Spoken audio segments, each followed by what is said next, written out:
Well, joining me now is Chairman of Republicans Overseas UK, Greg Swenson. Thank you so much for joining us on the Hot Politics Hub this evening. So what do you make of all this? I mean, do you think this is part of Donald Trump's politicking, his gameplay in the build-up to the election, or is it something bigger?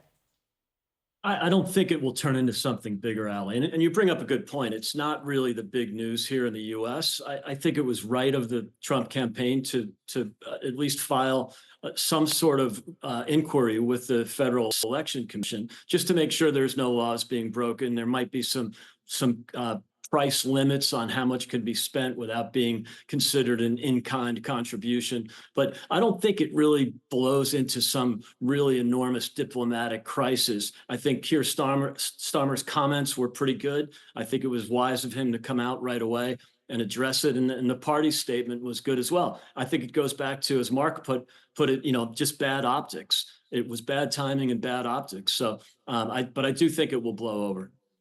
You say it's bad optics. I mean, it really is quite bad optics. This is someone that's trying to build bridges with Donald Trump. I mean, do you think it reflects on the Prime Minister, or do you think it's more the Labour Party?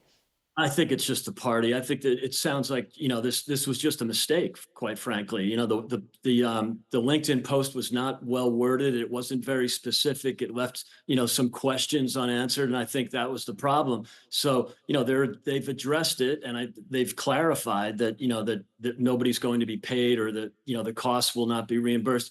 That's probably wise, but that wasn't clear in the LinkedIn post. And also you have to consider the context of this. The Trump campaign has a bit of scar tissue from the Russia collusion hoax 8 years ago, where the media here in the US really ran with it for 2 years. It turned out to be a complete fabrication from the Clinton campaign. And then, of course, you had more recently the lawfare here in the US, with the Justice Department going after Trump, keeping RFK off the ballot, keeping Dean Phillips, who was the congressman from Minnesota, keeping him off the ballot in several states. So, there's a little sensitivity and context to be considered. And also, you mentioned Elon Musk.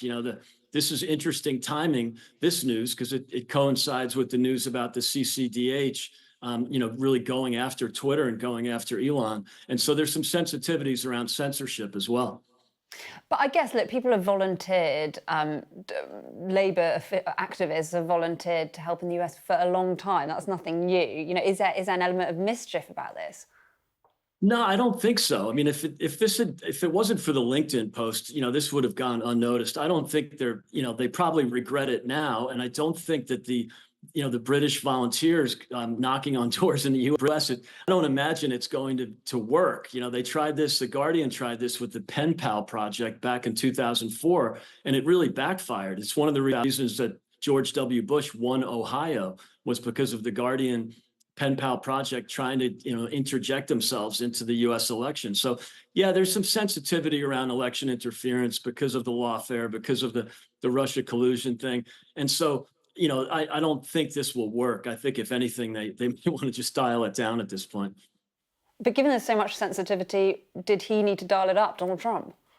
Yeah, I think in many ways it was, you mentioned at the beginning that, this was kind of a campaign, I wouldn't call it a stunt, but, this is something that works for the Trump campaign right now, to show that, election interference is not something that they want to endorse. So it's a gameplay, really, yeah. Yeah, I think there's a certain element to that, but it is the last 2 weeks of the campaign. You're seeing a lot of the similar stuff coming out of the Vice President Harris campaign right now. So, I think it's sort of that time of year, or that time in the cycle where you're going to see this. It's actually brought some attention to it, and I think that probably works for the campaign. All right, thank you so much for talking to us, Chairman of Republicans Overseas UK, Greg Swenson.